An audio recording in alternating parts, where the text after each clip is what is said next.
ये जीवन का सबसे बड़ा परम सत्य भगवान बता रहे हैं। गरुड़ पुराण के अंदर भी स्पष्ट प्रमाण दिया है कि बेटा जो तुम कर्म करोगे वो तुमको मिलेगा।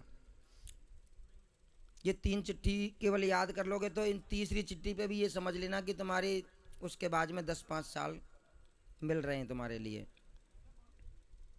लेकिन वो चौथी चिट्ठी केवल 6 महीने की उसमें आयु दी हुई है और गरुड़ पुराण में उसका स्पष्ट समय भी दिया है। तो गरुड़ पुराण यदि तुम ढंग से बैठकर सुन लो ना मेरे प्यारे, आप ये भी पता कर लोगे कि मैं पिछले कौन सी जन्म में से मनुष्य आकर के बनाऊं। गरुड़ पुराण के प्रमाण से हमारे शरीर में एक ऐसा चिन्ह आता है जो हम पिछली योनि से आते हैं, उसका एक पद, एक चिन्ह हमारे शरीर में आता है।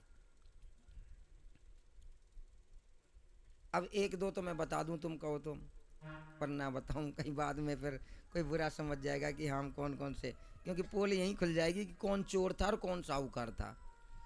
ये भी पता लग जाएगा यहाँ पे कौन कौन चोर बैठे हैं। आजकल जो किले कहते हैं ना कि हाँ भैया तू क्या कर रहा है, बताऊं अभी तेरा बनाता हूँ, तो ये ध्यान कर लेना उन्होंने गरुड़ पुराण पढ़ा हुआ है।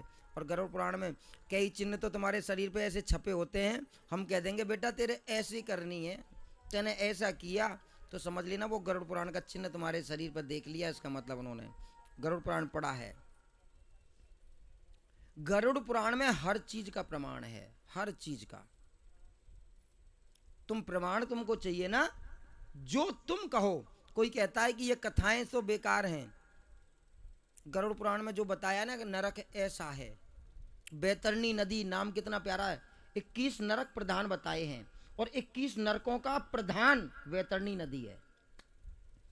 अब वैतरणी नदी नाम कितना प्यारा है ना, वैतरणी। अब हम क्या सोचेंगे, जो थोड़े कम पढ़े लिखे होंगे तो वो तो यही सोचेंगे वैतरणी नदी यानी उसमें तर जाएंगे हम।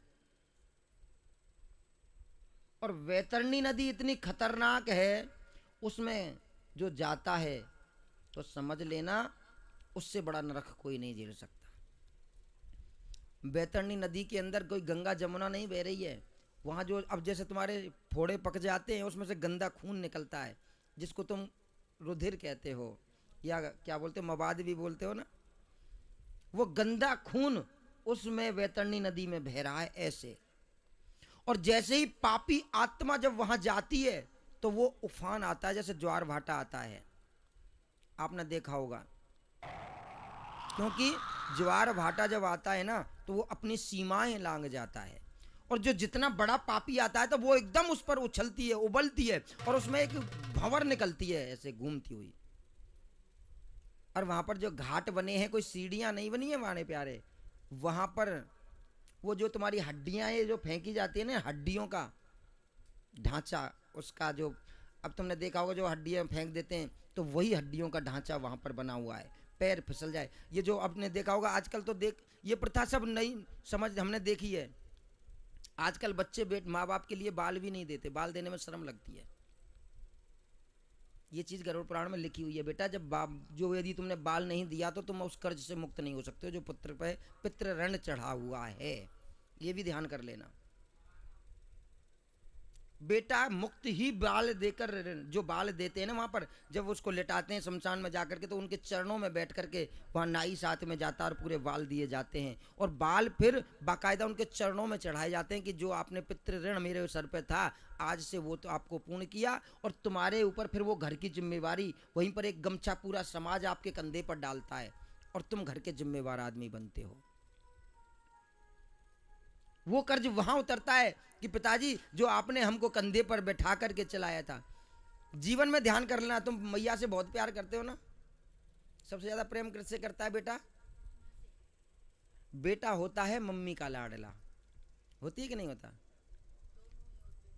नहीं नहीं नहीं नहीं नहीं नहीं, ये बेटा मम्मी का कुछ ज्यादा होता है, चाहे तुम दिखाओ या ना दिखाओ। और बेटी होती है पापा की, बेटी होती है पापा की, और बेटा होता है माँ का मगरमच्छ। होता है कि नहीं होता? प्रेम से कह दो। और जीवन में ध्यान करना, माँ जब बच्चे को गोद में लेती है तो कहां पे लेती है गोद में बताओ? सीने से लगाती है। क्यों? कि उसके दिल की धड़कनों को वो बच्चा महसूस।